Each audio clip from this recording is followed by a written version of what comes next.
नमस्कार, स्वागत छ तपाईँलाई हाम्रो युट्युब च्यानलमा। र साथीहरू, म आरपी पोखरेल यहाँहरूको बिचमा उपस्थित भएको छु र हामी यो च्यानल मार्फत तपाईँहरूकै लागि उपयोगी हुने विभिन्न भिडियो सामग्रीहरू प्रस्तुत गर्दै आइरहेका छौँ।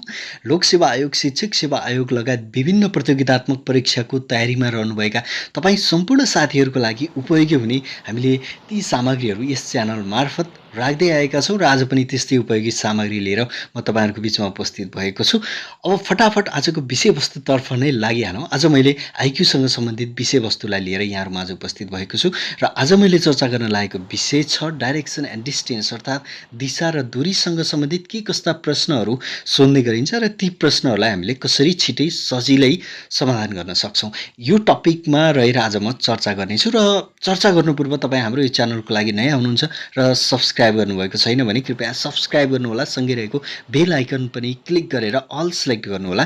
त्यसो गर्नुभएको खण्डमा हामीले अपलोड गर्ने हरेक भिडियोहरू अब तपाईँले सहजै हेर्न सक्नुहुनेछ। भन्दै आउनुहोस् लागौँ आजको यो साथीहरू। सबैभन्दा पहिले त यो दिशा र दूरीसँग सम्बन्धित आइक्यू प्रश्नहरू आज हामी कसरी छिटो सजिलो तरिकाले गर्न सक्छौँ यही विषयमा चर्चा गर्न गइरहेका छौँ। र त्यसको लागि सबैभन्दा पहिले अलिकति कन्सेप्ट बुझौँ। कन्सेप्ट सबैभन्दा पहिले त हामीलाई थाहा नै छ, मुख्य दिशा भनेको पूर्व, पश्चिम, उत्तर र दक्षिण हुन्छ। यसलाई दायाँ हाततर्फ पूर्व लेख्नुहोस् अनि त्यसको बायाँतर्फ पश्चिम हुने भयो। हाम्रो माथिपट्टि उत्तर हुन्छ भने तलपट्टि दक्षिण हुन्छ। यसरी हामी चारवटा दिशाहरू त हामी सजिलै भन्न सक्छौँ। त्यसै गरी चारवटा दिशा बाहेक अन्य दिशाहरू पनि हुन्छन्, जस्तो तपाईँ यो दिशा, अर्को यो यसरी थप चारवटा दिशाहरू पनि हुन्छ। जस्तै यसलाई हामी के भन्छौँ, उत्तर पूर्व भन्छौँ, यो उत्तर पश्चिम, यो उत्तर दक्षिण र यो दक्षिण पश्चिम र यो दक्षिण पूर्व। यसरी हामी 4+4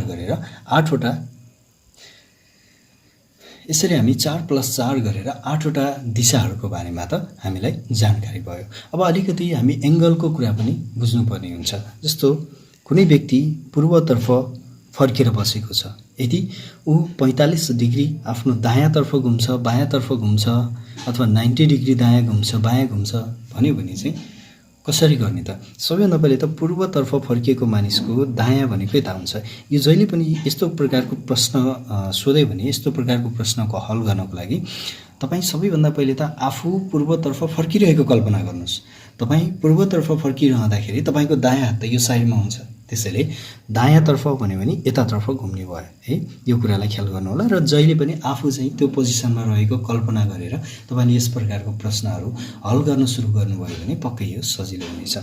दायाँतर्फ 90 डिग्री घुम्छ भन्यो भने अब यो मानिस यसरी घुमेर आएर यो दिशातर्फ, अहिले ऊ कुन दिशातर्फ फर्किरहेको छ होला भन्यो भने अब दक्षिण दिशातर्फ फर्किरहेको रहेछ। दायाँतर्फ घुमेर आयो भने यसरी आउने भयो, बायाँतर्फ गयो भने यसरी जान्छ।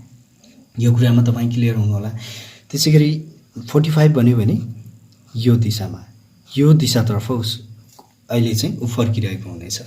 45, 90 अनि फेरि +45 +90 गर्दा यहाँसम्म आइपुग्दाखेरि कति पार गर्छ? यसले 180 पार गर्छ। र यो बिन्दुदेखि एक फन्का घुमेर फेरि यही बिन्दुमा आइपुग्दाखेरि कति डिग्री पार गरिसकेको हुन्छ? 360 डिग्री। यो एङ्गलको कुरा थियो। त्यस्तै अब तपाईँले क्लकवाइज र एन्टी क्लकवाइज रोटेसनको कुरा पनि बुझ्नुपर्ने हुन्छ। जस्तो क्लकवाइज रोटेसन भनेको घडीको सुई घुम्ने दिशातर्फ। घडीको सुई कसरी घुम्छ? यो दिशामा यसरी घुम्ने गर्छ भने घडी घुम्ने सुईको विपरीत दिशा भनेको यो दिशा हुन्छ। यसरी क्लकवाइज रोटेसन र एन्टी क्लकवाइज रोटेसन भन्यो भने क्लकवाइज घडीको सुई घुम्ने दिशा यो भयो, एन्टी क्लकवाइज भन्यो भने त्यसको उल्टो दिशा यो हुन्छ। यसरी क्लकवाइज र एन्टी क्लकवाइज रोटेसनको कुरा पनि तपाईँले बुझिसकेपछि लागौँ अब केही प्रश्नहरू या इक्जाम्पलको रूपमा लिँदै हामी गर्नतर्फ लागौँ। जस्तो कहिलेकाहीँ यो सूर्योदय र सूर्यास्तको सँग सम्बन्धित रहेर पनि प्रश्नहरू सोध्ने गर्छ। सूर्योदय र सूर्यास्त भन्यो भने बिहान जहिले पनि सूर्य चाहिँ पूर्वबाट उदाउँछ र पश्चिमतर्फ अस्ताउँछ। त्यसैले बिहानमा सूर्यको पोजिसन पूर्वमा हुन्छ, बेलुका चाहिँ पश्चिममा हुन्छ। बिहान कुनै पनि वस्तुको छाया पश्चिमतर्फ पर्छ, बेलुका चाहिँ पश्चिममा सूर्य हुनाले त्यसको छाया कता पर्छ? पूर्वतर्फ पर्छ। यी कुराहरूलाई पनि तपाईँले ख्याल गर्नुपर्ने हुन्छ। त्यस्तै अब लागौँ एउटा इक्जाम्पल लिएर हामी यहाँ हेर्नतर्फ लागौँ। एक साँझ सूर्यास्त हुनु पूर्व फर्किएर बसेको छ। यहाँनिर यस्तो खालको प्रश्न पनि प्राय लोकसेवा आयोग लगायतका प्रतियोगितात्मक परीक्षाहरूमा सोध्ने गरिएको पाइन्छ। जस्तो एक साँझमा सूर्यास्त हुनु पूर्व है ए र बी आम्ने सामने भई गफ गरिरहेका थिए अरे। यदि बीको छाया उसको ठिक दायाँतर्फ परेको थियो, बी भन्ने जुन व्यक्ति छ उसको छाया चाहिँ उसको दायाँतर्फ परेको थियो भने ए कुन दिशातर्फ फर्केर बसेको छ भन्ने प्रश्न छ।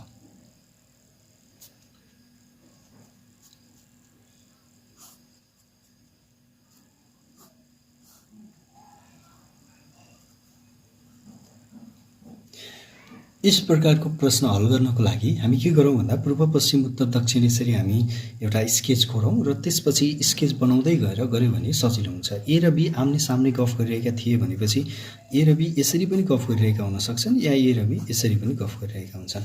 तर उसले के भनेको छ प्रश्नले भने साँझ पख भन्ने बित्तिकै सूर्य कहाँ छ? पश्चिम दिशामा छ। सूर्यको पोजिसन हामीले फिक्स गऱ्यौँ। आम्ने सामने त छन् तर ए को बी को छाया चाहिँ के छ? उसको ठिक दायाँतर्फ परेको छ भन्यो भने त आम्ने सामने यसरी बसेको अवस्थामा त छाया त उसको दायाँ बायाँ त पर्दैन, ठिक अगाडि नै पर्छ। त्यसैले यो पोजिसनमा छैनन् भन्ने कुरा नै बुझिन्छ। त्यसैले उनीहरू यो पोजिसनमा बसेका हुन्छन् है।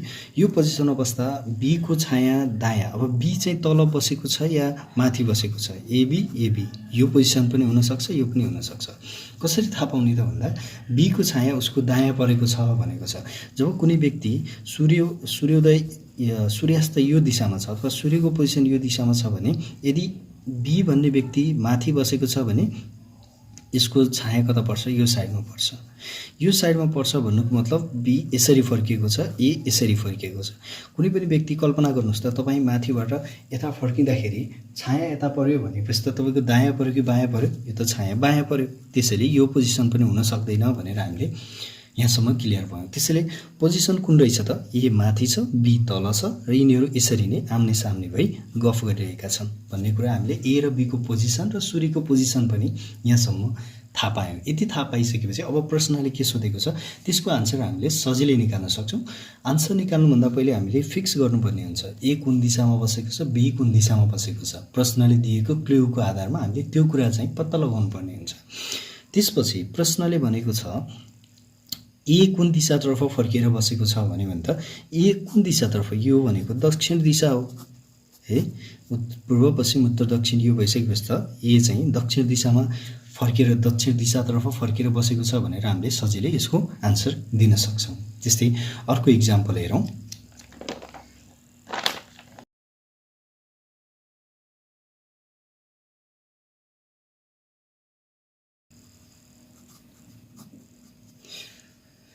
साथीहरू यहाँनिर अर्को इक्जाम्पल लिएर हेरौँ हामी। अर्को इक्जाम्पलमा भनेको छ रिना आफ्नो घरबाट पूर्वतर्फ 10 मिटर हिँड्छन्, त्यसपछि उनी दायाँतर्फ घुमेर 3 मिटर हिँडेर पुनः दायाँ घुमी 14 मिटर हिँड्छन् भने अहिले उनी आफ्नो घरबाट कति टाढा छिन्? यहाँ धेरै ठाउँमा चाहिँ फेरि पूर्वतर्फ 10 मिटर भनेको छ, फेरि दायाँ भनेको छ, पुनः दायाँ भनेको छ। यसरी धेरै दायाँ बायाँ भनिरहेको पनि हुन्छ प्रश्नले। त्यसैले तपाईँले यो अवस्थामा के गर्नुपर्छ भने मानौ त्यो रिना भनेको व्यक्ति तपाईँ हो। अब तपाईँ कसरी हिँड्दै हुनुहुन्छ र तपाईँको हात दायाँ बायाँ कता पर्छ भन्ने कुरा चाहिँ अब बिस्तारै कल्पना गर्दै अगाडि बढियो भने पक्कै सजिलो हुनेछ। अब यो प्रश्नको हल गर्नतर्फ लागौँ। पहिले त यसरी हामी पूर्व पश्चिम उत्तर दक्षिण भनेर बनाउँछौँ। त्यसपछि मानौँ रिना भन्ने व्यक्ति यहाँनिर छन्। उनी आफ्नो घर, रिनाको घर यहाँनिर छ। रिनाको घरबाट पूर्वतर्फ 10 मिटर भनेपछि पूर्व त यो दिशा हो, 10 मिटर मानौँ यो 10 मिटर हो, यहाँसम्म पुग्यौँ। त्यसपछि उनी दायाँतर्फ घुमेर भनेको छ। अब यहाँनिर तपाईँ गएर झुक्किन सक्छ। यो अवस्थामा के गर्नु पर्यो? आफू पूर्वतर्फ फर्किरहेको तपाईँ कल्पना गर्नुहोस्।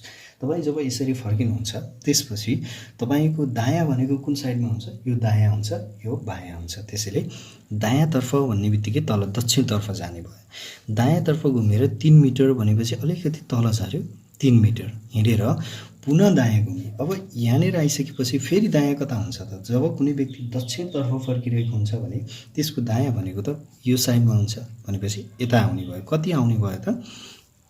पुनः दायाँ घुमी 14 मिटर। 14 मिटर यहाँनिर लिएर टुङ्ग्याउनु भयो भने मिल्यो त? मिल्दैन। किनभने यो दूरी भनेको 10 छ, यहाँसम्म आइपुग्दा 10 हुन्छ। 4 भनेको अझै अगाडि जानु पर्यो। मानौँ यहाँनिर पुगिन् भने 14 मिटर दूरी पार गरेर यहाँसम्म पुगिन्।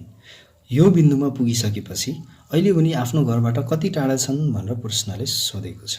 यो अवस्थामा हामीले के गर्नु पर्यो, उनको घर यहाँनिर थियो, उनी फाइनल्ली कहाँ पुगेका छन्, यो बिन्दुमा पुगेकी छन्। ए बी सी डी, एबाट बीमा पुगे, बीबाट सीमा र सीबाट डीमा पुग्दा ए र डी बीचको अब हामीले दूरी निकाल्नु पर्नेछ। यो कति छ भनेर प्रश्नले सोधेको हो। यसको लागि हामीलाई के थाहा हुनुपर्छ, पाइथागोरस थ्योरम भन्ने हामीले एउटा थ्योरम थाहा पाउनुपर्छ। यसमा चाहिँ कुनै दुईवटा यो भुजाहरूको बीचको एङ्गल 90 डिग्री छ भने त्यति बेला यो दूरी निकाल्ने, यसलाई पी मान्छौँ, यसलाई बेस मान्छौँ, यसलाई हाइट मान्छौँ भने यो दूरी कति हुन्छ त, P equals to H square plus B square. हामीले पढ्दै आएको पाइथागोरस थ्योरम हो। यो थ्योरमलाई हामी यहाँनिर यस्तो अवस्थामा चाहिँ युज गर्नुपर्ने हुन्छ। यो युज गर्दाखेरि अब के थाहा हुनु पऱ्यो, हामीलाई यो थाहा हुनु पऱ्यो, यो थाहा हुनु पऱ्यो। यो थाहा छ, कसरी थाहा छ, यो पुरै 14 छ, यहाँदेखि यहाँसम्म 10 छ भनेपछि यो कति छ, अब 4 मिटर छ। त्यसै गरी यो दूरी कति छ त, यो 3 मिटर भएपछि यो पनि 3 मिटर छ। त्यसैले मानौ एडी भनेको हाम्रो निकाल्नुपर्ने दूरी हो। एडी कति हुने भयो, 3 स्क्वायर प्लस 4 स्क्वायर, यसको स्क्वायर र यसको स्क्वायर। 9 प्लस 16 भनेको 25 भनेको 5 मिटर।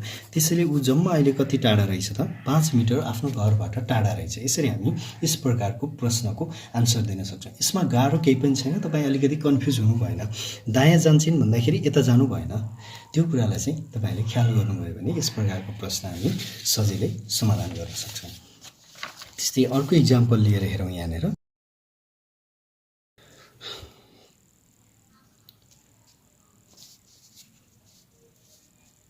साथीहरू, अब हामी अर्को इक्जाम्पल लिएर हेर्छौँ। यहाँ अर्को इक्जाम्पलमा भनेको छ, रमेश भन्ने कुनै एउटा व्यक्ति कुनै स्थानबाट 20 मिटर उत्तरतर्फ जान्छ।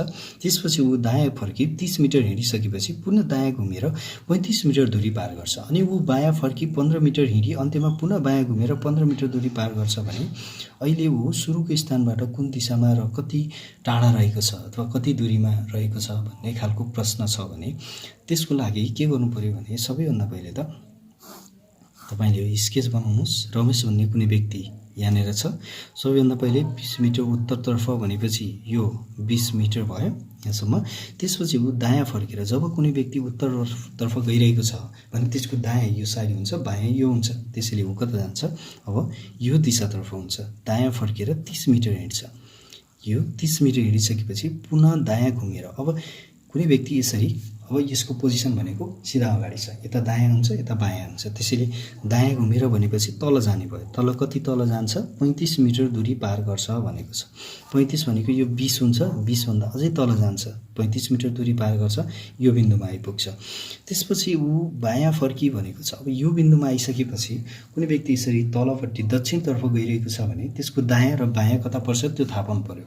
पछाडि फर्केको व्यक्तिको दायाँ यो साइड हुन्छ, बायाँ यो हुन्छ। उसले प्रश्नले भनेको छ बायाँ फर्की 15 मिटर हिँड्छ भनेपछि यो दिशातर्फ हो 15 मिटर अगाडि जाने भयो। अन्त्यमा पुनः बायाँ घुमेर 15 मिटर दूरी पार गर्छ। अब यो बिन्दुमा रहेको व्यक्ति कता जान्छ, अब बायाँ घुम्छ। यसको दायाँ भनेको यो साइड हुन्छ, बायाँ भनेको यो साइड हुन्छ। त्यसैले माथिपट्टि जाने भयो। कति, 15 मिटर दूरी। 15 मिटर कहाँसम्म पुर्याउने त, अब यो 20 मिटर छ, यहाँदेखि यहाँसम्म यो टोटल 35 हो भने 35 हो भने यो 15 हुन्छ। त्यसैले 15 जान्छ भनेपछि यो बिन्दुमा पुग्छ।